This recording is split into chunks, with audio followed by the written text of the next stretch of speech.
반갑습니다. 송재준입니다. 불행하게도 제가 아직까지도 감기가 낫지 않아가지고 목소리가 이렇게 좀 잠겨 있는데요. 원래는 꾀꼬리 같은 목소리로 여러분한테 말씀을 드렸는데 이렇게 다 잠긴 목소리를 말씀을 드리려고 하니까 저도 좀 기분이 안 좋습니다. 근데 보시는 분들이 제 목소리 때문에 뭐 영상을 보셨던 건 아니잖아요. 맞나요? 어쨌거나 그런 건 아시니까 끝까지 또 영상을 봐주시면 감사하겠습니다. 원래 우리가 그 흔히 하는 얘기 중에 그런 얘기가 있죠. 될 놈 될이라는 말 있지 않습니까? 될 놈은 진짜 뭘 하든지 간에 잘 된다라는 뜻인데, 근데 이제 반대로 뭐 안 될 안도 있나요? 뭐 안 될 놈은 뭘 하든지 간에 안 된다? 뭐 어떤 용어가 있는지는 모르겠는데 그거는 우리 이재명 대표한테 물어보면 알려주지 않을까 싶어요. 이재명 대표는 뭘 하든지 간에 안 내는 놈이고 반대로 이제 될 놈 될의 대표 주자가 누구겠습니까? 한동훈 장관이겠죠. 자, 이번에 친명 쪽에 있는 김영진이가 분통을 터뜨렸다라고 해요. 저는 김영진을 보면 분통이 터지는데 뭐 어쨌거나 김영진이가 뭐라고 합니까? 한동훈 장관이 깡패의 말을 믿고 어떻게 당대표를 부를 수가 있냐? 뭐 이런 얘기를 하고 있습니다. 그러니까 김성태 회장을 얘기하는 거죠. 그렇죠? 쌍방울의 김성태가 깡패 출신인데 깡패의 말을 믿고 어떻게 야당 대표를 부를 수가 있냐? 뭐 이렇게 지금 지 분통이 터진다는 거예요. 이런 얘기를 들을수록 우리 국민들의 분통이 터지는 거 아니겠습니까? 아니 저는 뭐 다 떠나가지고 김성태가 깡패가 됐든지 간에 뭐가 됐든지 간에 김성태랑 관련돼 있는 범죄 혐의에 이재명이 있잖아요.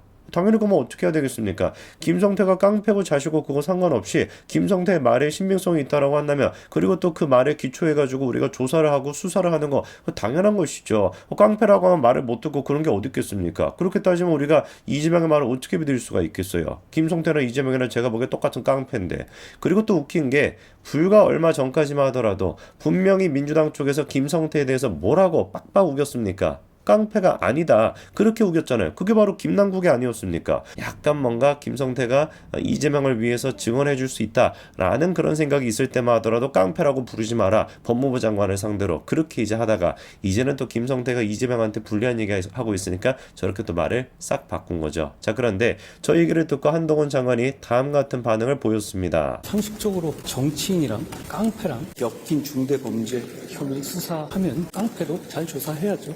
그 정도 말씀드리겠습니다. 깡패가 됐거나 누가 됐든지 간에 이재명의 범죄랑 엮여 있다라고 한다면 잘 조사를 해야 되는 거 그게 뭐 당연한 거 아니겠습니까? 근데 한 가지만 제가 뭐 한동훈 장관의 말에 덧붙여서 말씀을 드리면 영상을 보시는 분들이나 저나 김성태가 지금 이재명의 범죄 혐의에 뭐 연관이 되어 있다라는 수준이 아니라 사실상 김성태나 이재명이나 또이또이하다. 고놈이 고놈이다라는 거 아니겠습니까? 김성태도 깡패인 것이고 제가 보기엔 이재명도 깡패 같은 짓거리를 하고 있는 것이니까 그나마 제가 보기에 지금은 김성태가 더 나은 것 같아요. 이재명보다 훨씬 낫지 않습니까? 지금에서라도 반성하고 자기가 지금 이렇게 범죄면을 덮는다 그래서 덮일 수가 없다라는 현실 파악까지 잘하고 있는데 이재명 같은 경우는 현실 파악 능력도 없고 완전히 지금 막 제정신은 막 안드로메다에다가 지금 막 갖다 바치고 오지 않았습니까? 끝까지 자기 체제로 해가지고 10월달 사태 그 말도 안 되는 소리 하지 마라. 나는 끝까지 총선을 이끌어 가겠다. 이런 지금 반응을 보이고 있으니까 글쎄요. 현실 파악 능력이나 이 어떤 상황 파악 능력을 보면은 제가 보기에는 이재명이보다 김성태가 훨씬 더 야당 대표 역할을 잘할 것 같은데요. 자, 그리고 이제 또 희한한 사람이 튀어나왔습니다. 이 희한하다라고 하는 표현이 민주당 내에서 그래도 좀 온건파다라고 불렸던 사람이 박강원 원내대표 아닙니까? 박강원이 나와서 또 이런 얘기 하더라고요.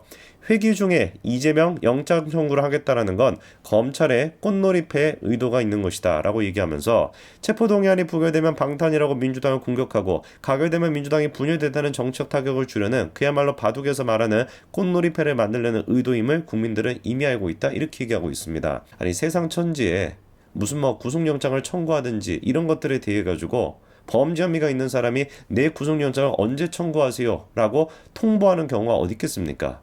검찰 수사를 언제 받으러 가겠다라고 일방적으로 통보하는 것도 웃긴 일인 것인데 하다가 이제는 구속영장까지도 언제 통보해라 언제 이제 뭐 보내라 이런 식으로 이제 얘기하고 있는 게 어디 있겠어요. 그거를 지금 무슨 뭐 조폭이 됐거나 잡범이 됐거나 그런 인간들도 이런 얘기를 못할 것 같은데 야당 대표라고 하는 인간이 심지어 원내대표라는 인간까지 같이 거들어가지고 그런 얘기를 하고 앉아있으니까 이게 진짜 무슨 뭐 막장도 이런 개막장이 없는 거 아니겠습니까?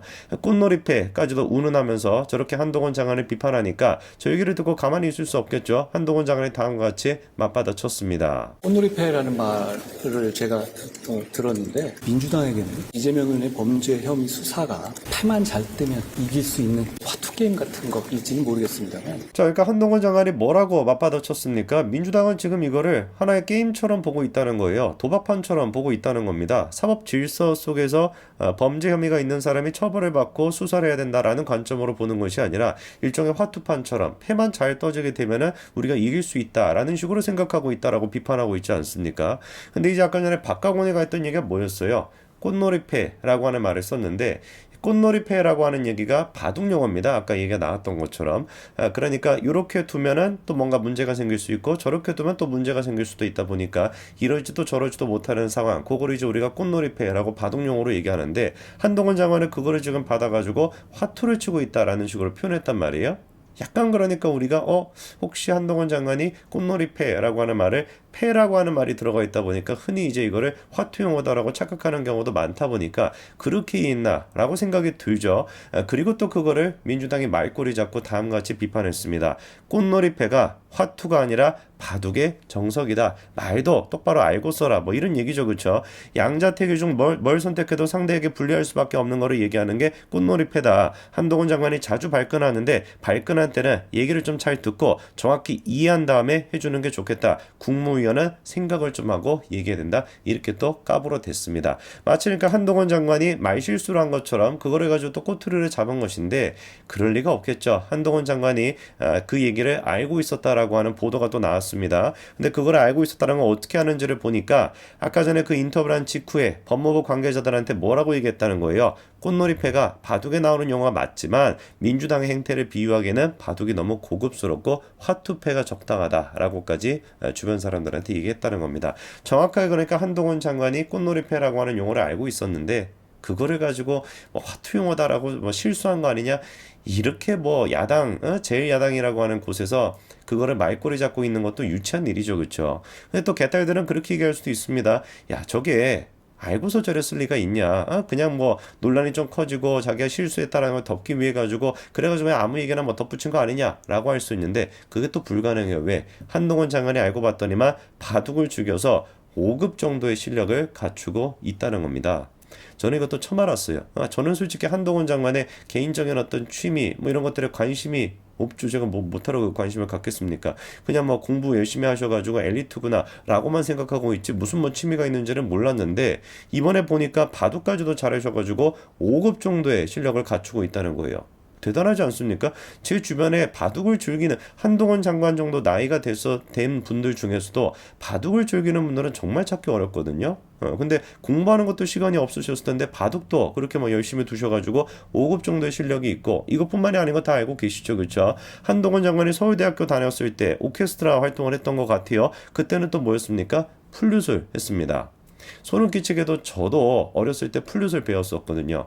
중딩 때까지만 하더라도 나는 앞으로 플루티스트가 돼야 되겠다라고 그렇게 이제 꿈까지도 갖고 있었던 그런 사람이었는데 저도 플룻을 열심히 해가지고 오케스트라 활동도 했었는데 한동훈 장관은 대학생 때까지도 저렇게 플룻까지 해가지고 오케스트라 활동을 했다고 하니까 묘한 또 저 혼자만의 생각이지만 저랑 한동훈 장관 사이에 뭔가 좀 교감이 느껴지기도 합니다.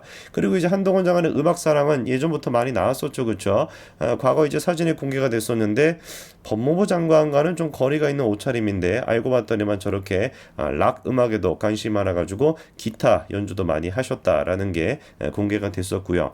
쉬는 날에는 이런 식으로 또 연주회, 클래식 연주회를 보러 간다라는 것도 사진을 통해서 또 확인이 되기도 했었죠. 이러니까 제가 말씀을 드리는 겁니다. 이재명이는 뭐다? 그냥 안 될 놈이다. 뭘 해도 안 되는 겁니다. 반대로 한동훈 장관은 뭐다? 될 놈 되리다. 뭘 해도 잘 된다는 것이죠. 어떻게 해서든지 간에 한동훈 장관의 허점을 잡기 위해서 어떻게 해서든 한동훈 장관을 비판하기 위해서 별의별 수를 다 쓰고 있지만 결국에는 그게 이재명을 지키기는커녕 어떤 결과밖에 안 된다. 한동훈 장관을 띄워주는 결과밖에 안 된다라는 것이죠. 이번에 우리가 추가로 또 알게 된 게 한동훈 장관이 5급 정도의 바둑 실력을 갖추고 있다라는 거, 이 새로운 미담만 추가가 됐습니다. 이쯤 됐으면 그냥 민주당이나 이재명은 포기하는 게 맞을 것 같은데 뭐 계속 그렇게 하시길 바랍니다. 그러면 그럴수록 될 놈은 더 잘 될 테니까요. 여기까지 말씀드리겠습니다. 감사합니다.